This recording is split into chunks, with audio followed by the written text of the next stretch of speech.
on, pumped up, get fired up, be convincing. Hello everybody, welcome back to another episode of Man Takes Shoes Out of Box, the episode where you get to sit there and watch me take a pair of shoes out of the box and then tell you what it is I think of them. Today we have an exciting one. We're talking about the Air Jordan 40s. This shoe has been a long time coming, a year in fact. The reaction to these online has been a little bit mixed, but I think by and large a lot of people have been really fired up for this because these look nice. Yes, there have been some comparisons made to some of the Adidas Kobe lines. This particular colorway reeks of fear of God, but I think it's pretty safe to say, especially for you guys over there in the US, that the demand for this brand new Air Jordan model has definitely been a lot higher than a lot of the new Jordans we've had in the past 15 or so years. I'm not sure if this is the same thing for you guys over there in the US, but this pair came gift wrapped. They came wrapped in this crepe paper with some sticker action, even like a little custom extra size tag sticker, which I thought was just such a cool touch. It really added to the unboxing experience. It's a big old hefty black box with a red Jumpman on the lid, and it definitely has that quality feel about it. Quite similar, in fact,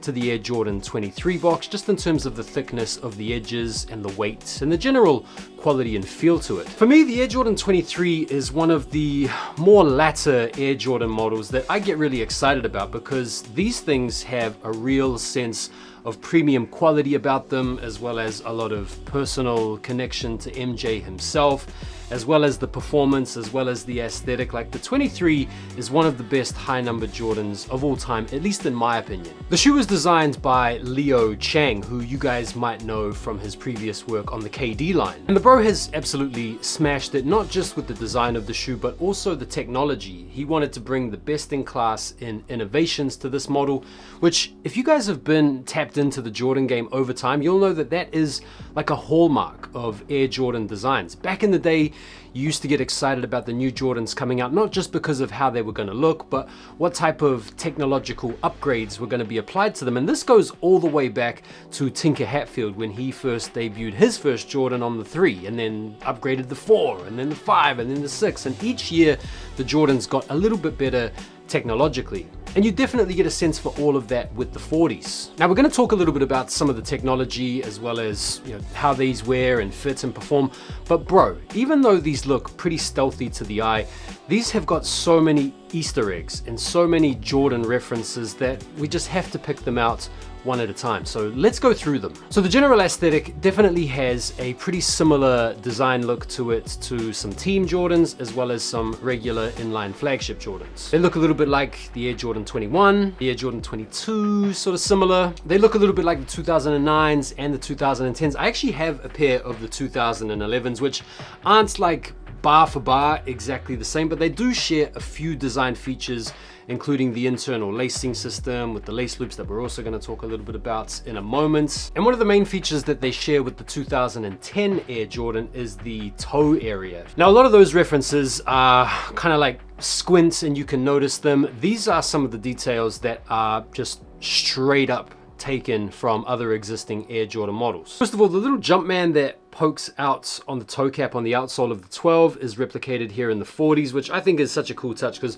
one of my favorite things about the 12 is the fact that you don't even have to be lifting up your foot to sort of see the Jumpman. He's just poking out there, so that is a wicked nod taken directly from the 12s. It's not the only reference to the 12s either. On the insole of the shoe, you've got quality basketball products inspired by the greatest of all time stamped on the sock liner or the insole, and that takes reference from the spine of the back tab on the Air Jordan 12 as well. The color of the shoe is pretty classic Air Jordan design as well, where you've got an asymmetrical cut. So on the lateral side of the shoe, it's a little bit lower slung, and then on the medial side, it's a little bit higher. And this is something that you can see, for example, on shoes like the Air Jordan 13, where the lateral portion of the top line collar is a little bit lower than the medial side. The asymmetrical design is also something that features on shoes like the 5s. The rear of the shoe is pretty dope because you've got the Nike Air on the back tab, which OG collectors know and love, and this is a reference to the Air Jordan 3 back tab. And then the Air Jordan 40 in this colorway goes as far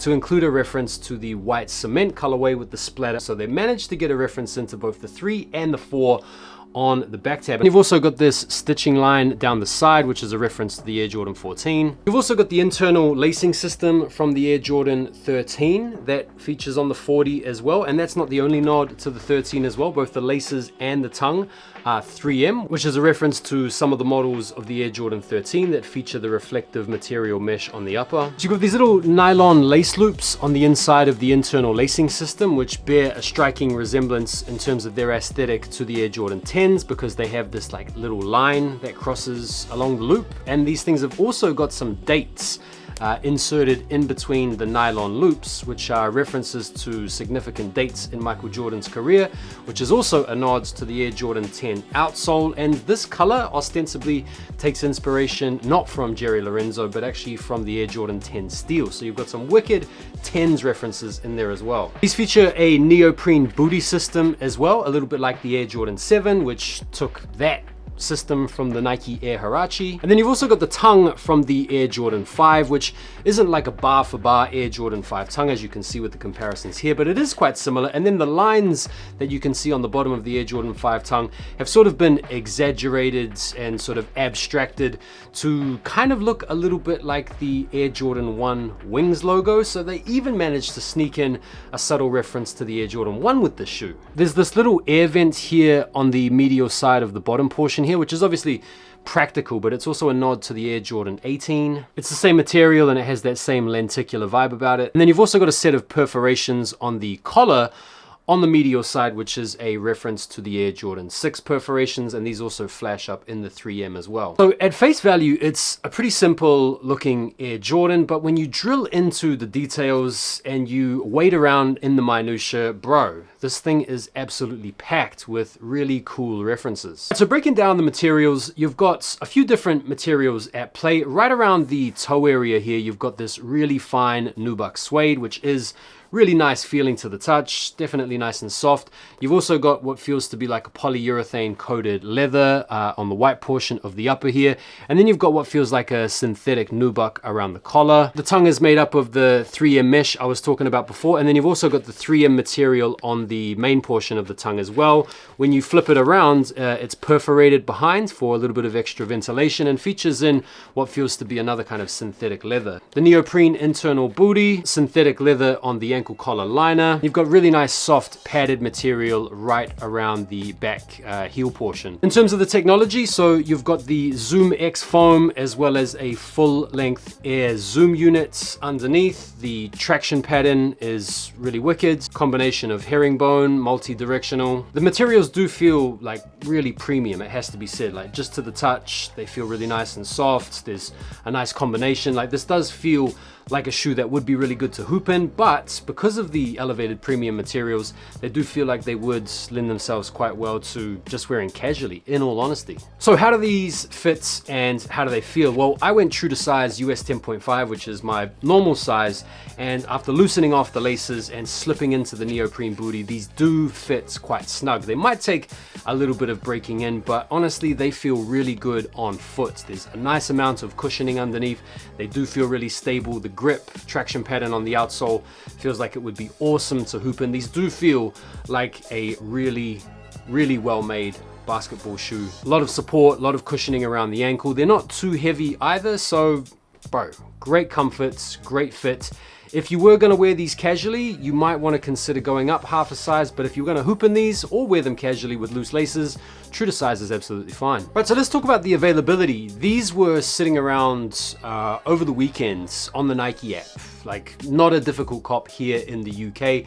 Since the weekend though, it almost seems like the hype has gotten around and people have been watching some of the early reviews to the point where they're like, I need to get these now. So they're pretty much sold out in the popular sizes on the Nike app right now. I know for you guys over there in the US, these things have pretty much sold out in most places, which obviously just supports the notion that this is the best, most exciting new Jordan we've had in some time, despite what all of the haters and detractors out there are saying. But the good news is, if you did want to get a pair of these for upcoming hoop season, or you wanted to just see what all the fuss is about.